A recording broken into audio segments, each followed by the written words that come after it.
Welcome to The Blueprint, a journey of self-discovery intended to reconnect you to yourself and remind you that all the answers you seek, you hold within. The Blueprint is a journey which intends to bridge the gaps of access to self-healing. Over the course of 11 core episodes, we will explore radically different ways of thinking where science meets spirituality meets self-love. The Blueprint is a hack to fast-track your consciousness and realign you with your soul. I'm Marley Finnegan, creator of The Blueprint, seeker of seekers, mother, intuitive healer, and lover of Mother Earth.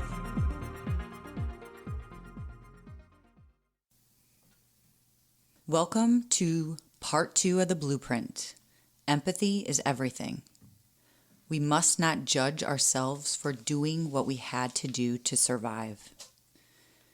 Trusting ourselves is new behavior for many of us. We must give ourselves grace as we get reacquainted. Next time you feel judgment arise within you, take a conscious pause and ask yourself, have I ever felt the way the person I am judging is feeling or behaving? Have I ever been there? Or do I deeply want to feel or succeed in the way that they are? Often what we judge is what remains unresolved within us. This practice converts judgment into compassion for yourself and the one we are judging. Understanding empathy as the ability to understand and share the feelings of another. It is not feeling for someone, it is feeling with someone. Think of someone that you love the most in life. If something amazing or terrible happens to them, empathy is the feeling that we feel for and with them. The first step in empathy is self-empathy. When feeling challenged and misunderstood, empathizing with someone else can be difficult. If you're unaware of your own inner experience, emotional and mental state, how can you empathize with another's? Judgment sprouts from a combination of our fear and insecurity. So when we notice a triggering aspect which we perceive in another, it is likely to simply be a projection of our own insecurity or fear onto that person. This is why the first step towards empathizing with someone else is to empathize with yourself.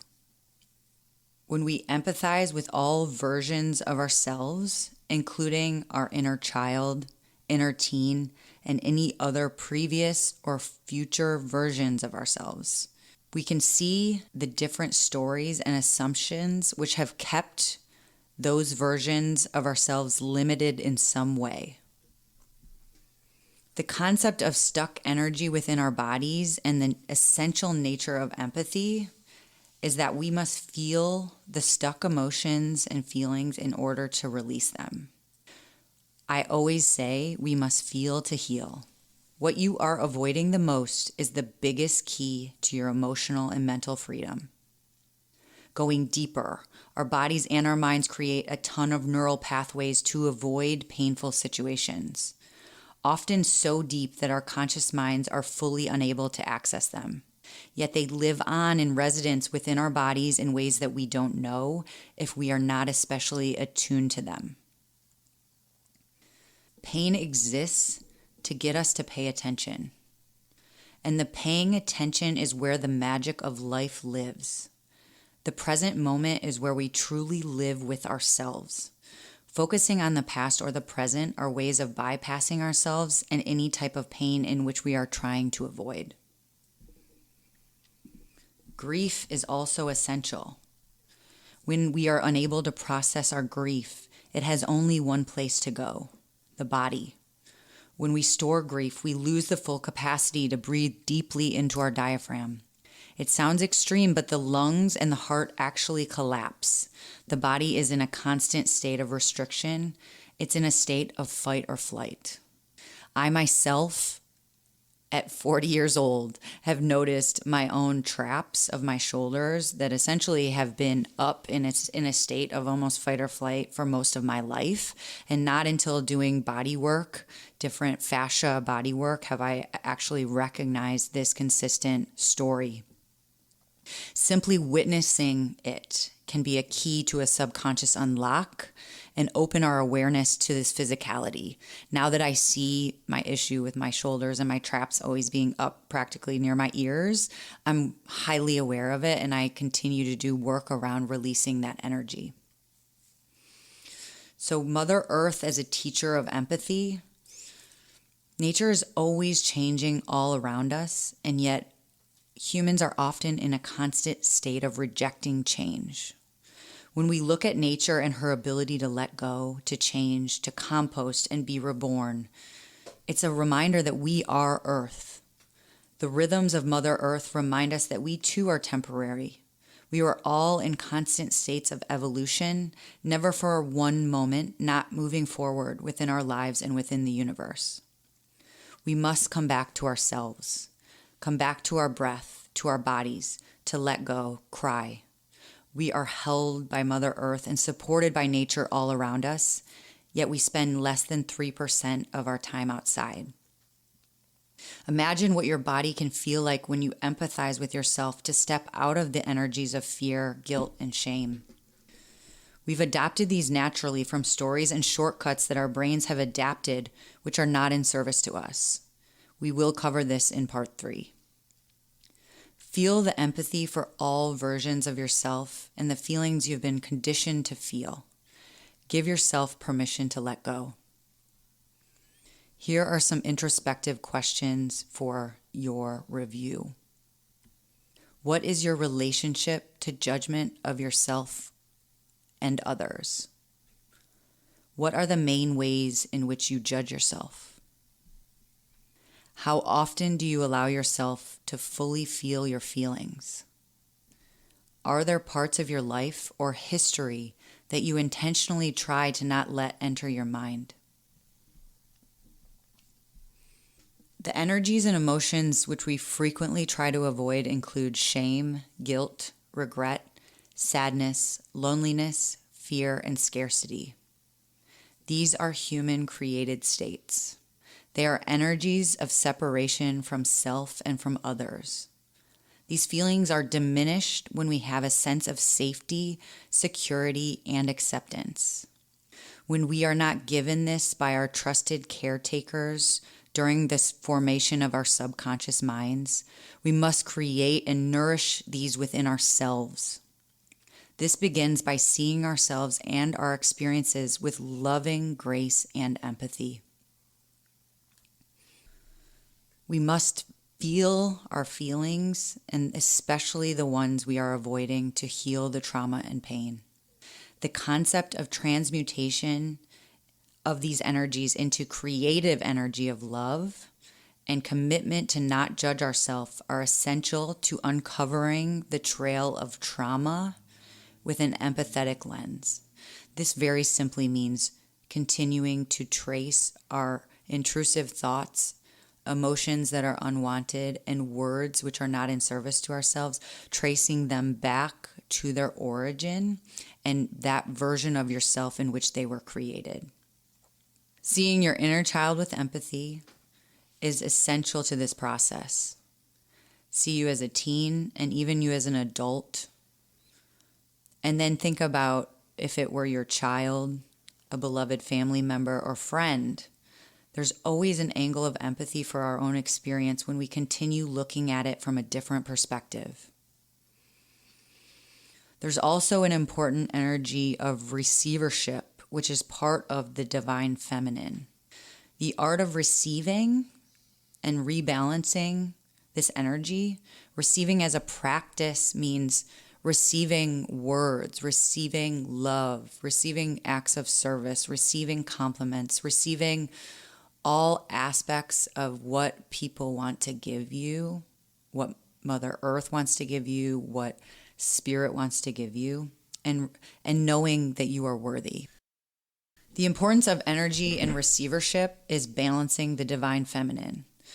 The art of receivership and rebalancing these energies is a practice, and this is a very large element of programming. When we believe that we are not worthy or not enough, we don't believe that we deserve to receive. So practicing receiving others' compliments, gifts, acts of service is an active form of empathy and self-love.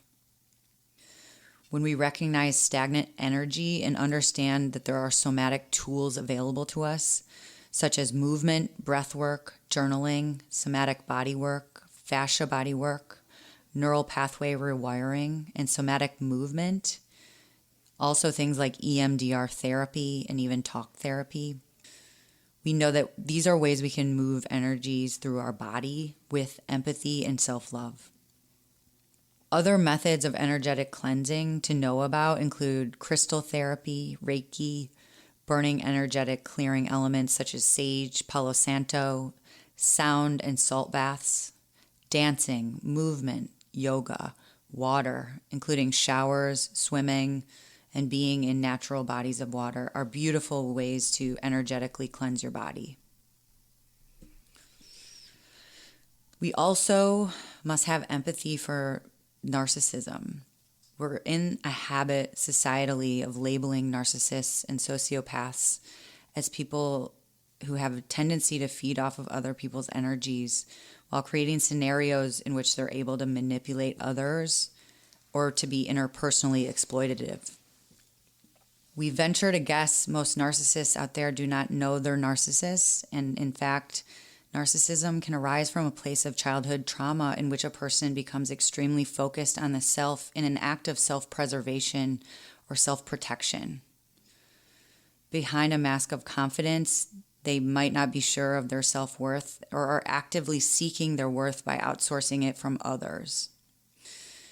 It's obviously important to retain boundaries around our own energies, but it's essential that we see all others through a lens of empathy, just the way that we see ourselves with that lens.